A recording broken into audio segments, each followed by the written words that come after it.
Hi, welcome to Raji's kitchen. இன்னைக்கு நம்ம கிச்சனில் பார்க்க போகிற ரெசிபி கடலைப்பருப்பு அல்வா. அதுக்கு தேவையான பொருட்கள் என்னென்னு ஃபஸ்ட்டு சொல்லிடுறேன். 1/2 கப் கடலைப்பருப்பை நல்லா கழுவி 2 மணி நேரம் ஊற வச்சு எடுத்து வச்சுருக்கேன். 1/2 கப் பால், 1/2 கப் சர்க்கரை வந்து உங்கள் விருப்பத்துக்கு தகுந்தவாறு கூட நீங்கள் எடுத்துக்கோங்க.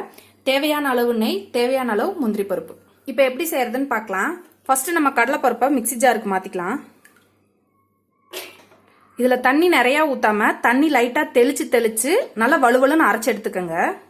தண்ணி அதிகம் ஊற்றாம இந்த மாதிரி கெட்டியாக வலுவலுன்னு அரைச்சி எடுத்துக்கோங்க. இப்போ அடுப்பை பற்ற வச்சு ஒரு பேன் வச்சுக்கோங்க. பேன் ஹீட் ஆனது ஒரு 4 டேபிள் ஸ்பூன் நெய் ஊற்றிக்கோங்க. நெய் உருகுனதும் நம்ம வச்சிருக்க முந்திரி பருப்பை வறுத்து எடுத்துக்கோங்க. முந்திரி பருப்பு லைட்டாக செவந்ததும் இதை எடுத்துருங்க. இந்த நெய் கூடவே இன்னும் கொஞ்சம் நெய் ஆட் பண்ணிக்கோங்க. அடுப்பை வந்து மீடியம் ஹீட்டில் வச்சுட்டு நம்ம அரைச்சி வச்சிருக்க பேஸ்ட்டை போட்டுடலாம்.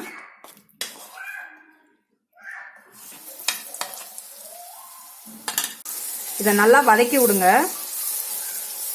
கடலைப்பருப்போட பச்சை வாசம் போகிற வரைக்கும் இதை நல்லா வதக்கணும்.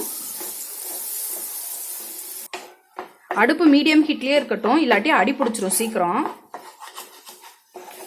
கடலைப்பருப்போட பச்சை வாசம் போய் லைட்டா கலர் சேஞ்ச் ஆகிற வரைக்கும் நல்லா வதக்கி விடுங்க. ஒரு 7ல இருந்து 8 நிமிஷம் ஆகும். இப்போ ஒரு 8 நிமிஷம் ஆச்சு. கடலைப்பருப்போட பச்சை வாசம்லாம் போயிடுச்சு.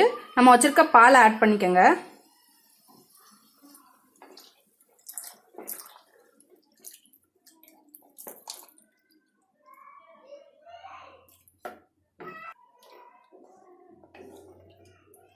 நல்லா ஒருக்கா மிக்ஸ் பண்ணி விட்டுருங்க.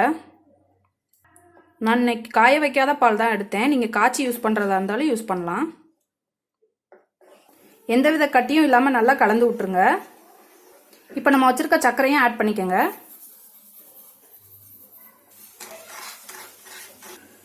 சர்க்கரை கரைஞ்சி இது நல்லா கெட்டியாகி வர வரைக்கும் நல்லா கிண்டிகிட்டே இருங்க கைவிடாமல்.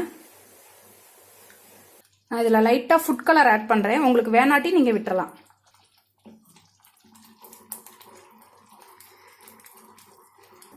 நான் மொத்தமாக 6 டேபிள் ஸ்பூன் நெய் ஊற்றிருக்கேன். இது கொஞ்சம் கெட்டி ஆகட்டும், தேவைப்பட்டா ஊற்றிக்கலாம்.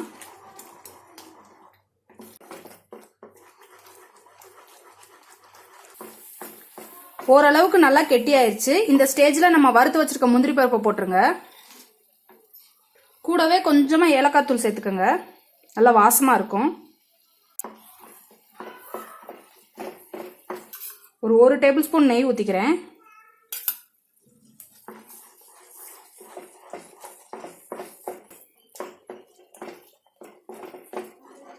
ஊற்றின நெய்யெல்லாம் குடிச்சிச்சு. இன்னொரு டேபிள் ஸ்பூன் ஊற்றிக்கிறேன்.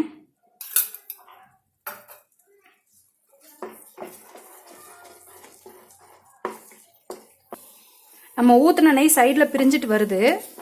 கரண்டியோட சேர்த்து சுற்றிட்டு வருது. அல்வா ரெடி ஆயிடுச்சு. இப்போ நம்ம அடுப்பு ஆஃப் பண்ணிடலாம். அவ்வளோதான், நம்ம சுவையான கடலைப்பருப்பு அல்வா ரெடி. இந்த வீடியோ பிடிச்சிருந்தா லைக் பண்ணுங்க, செஞ்சு பார்த்த எப்படி இருக்குன்னு கமெண்ட் பண்ணுங்க, மறக்காம சப்ஸ்கிரைப் பண்ணுங்க. நன்றி.